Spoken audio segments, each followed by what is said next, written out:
انشاءاللہ ہم 2 منٹ میں آج کے سبق کا آغاز کرتے ہیں۔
السلام علیکم ورحمۃ اللہ وبرکاتہ۔ الحمد للہ رب العالمین والصلاة والسلام علی اشرف الانبیاء والمرسلین وعلى آلہ وصحبہ اجمعین، اما بعد فاعوذ باللہ من الشیطان الرجیم، بسم اللہ الرحمن الرحیم۔ افرأیتم الماء الذی تشربون أأنتم أنزلتموه من المزن أم نحن المنزلون لو نشاء جعلناه أجاجا فلولا تشكرون۔ سورة الواقعہ کی آیت نمبر 68، 69 اور 70 اس کو بھی آپ کے سامنے پڑھا گیا۔ آج کا درس ذرا اپنے وقت سے کچھ پہلے، صرف اس لیے کہ مغرب کی نماز کے فوراً بعد بعض اہم امور کے لیے جانا تھا، تو اس لیے تاکہ ناغہ نہ ہو اور بہرحال آج کا سبق پہنچ جائے، اللہ تعالی قبول فرمائے۔ آیت نمبر 68 سورۃ الواقعہ۔ افرأیتم الماء الذی تشربون، اللہ تعالیٰ فرماتے ہیں، اور اس سے پہلے آپ کی سمجھنے پچھلے سبق جو ہم نے پچھلے جمعے کو چھوڑا تھا، اللہ تبارک و تعالی فرما رہے تھے اپنی نعمتوں کا ذکر۔ اب اس کو دہرانے کی ضرورت نہیں، کیونکہ اسی کی کنٹینیویشن ہے، اسی کا تسلسل ہے۔ آیت نمبر 68 ہے، اللہ تعالیٰ فرماتے ہیں افرأیتم الماء الذی تشربون، بھلا یہ بتاؤ تم یہ پانی جو پیتے ہو، یہ بتاؤ تو بھلا پانی جس کو تم پیتے ہو، یعنی یہ روز مرہ ہر تھوڑی تھوڑی دیر کے بعد یہ اللہ تبارک و تعالی کی نعمت جو تم پیتے ہو۔ اب اللہ تعالیٰ اگلی آیت میں کیا فرمائے؟ اَأَنْتُمْ أَنزَلْتُمُوهُ مِنَ الْمُزْنِ أَمْ نَحْنُ الْمُنزِلُونَ، کیا اسے تم نے بادل سے نازل کیا ہے یا اس کے نازل کرنے والے ہم ہیں؟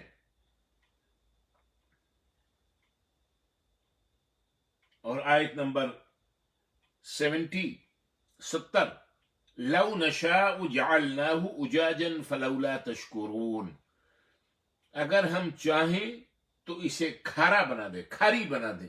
لو نشاء جعلناه اجاجا، اگر ہم چاہیں تو اس پانی کو کھارا بنا دیں، فلولا تشکرون، تو تم شکر ادا کیوں نہیں کرتے ہو؟ اب یہ دیکھیں اللہ تبارک و تعالی یہاں پر اپنی ایک اور نعمت، پانی جیسی نعمت، اس کا ذکر فرما رہے ہیں، اور اللہ تعالیٰ کہہ رہے ہیں کہ یہ پانی نعمت جس کو ہم نے سفید بادلوں سے اتارا ہے، اور پانی اللہ تبارک و تعالیٰ کی ایک ایسی نعمت ہے کہ تمام جاندار، حیوانات ہوں، نباتات ہوں، تمام انسان ہوں، ان تمام کی زندگیوں کا دار و مدار پانی پر ہے۔ اور اللہ تبارک و تعالیٰ نے سورہ انبیاء میں فرما دیا وَجَعَلْنَا مِنَ الْمَاءِ كُلَّ شَيْءٍ حَيٍّ، اور ہم نے ہر چیز کو پانی کے ذریعے زندگی بخشی ہے۔